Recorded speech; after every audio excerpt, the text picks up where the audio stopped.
risultato quello raggiunto dalle piccole menti brillanti della scuola media Facciolati di Torreglia, che nella finale nazionale a squadre delle Olimpiadi di Matematica Kangaroo, svoltesi a Cervia il 3 e 4 maggio, si sono aggiudicati il sesto posto italiano su 80 squadre partecipanti e il primo in Veneto. Sono stati proprio bravi perché non ci aspettavamo, sono una squadra che è cresciuta nel tempo, sono diventati affiatati e efficaci. Una squadra composta da 7 alunni e alunne che nel tempo si sono affiatati sempre di più, arrivando a ottenere questo risultato per nulla semplice né scontato, ma frutto di un grande lavoro. È molto bello lavorare insieme alla squadra che ha dato il meglio e poi il risultato è sicuramente stato uno dei migliori che potevamo ottenere. Quando abbiamo visto il risultato siamo stati molto felici, ma anche un po' abbattuti perché non siamo arrivati quinti, cioè a farci vedere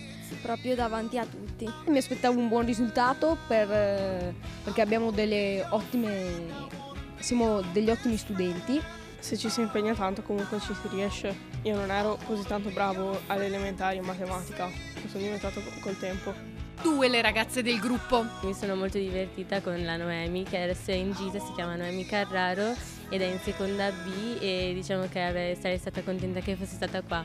Ma comunque ci siamo divertite insieme alla gara anche se eravamo in poche.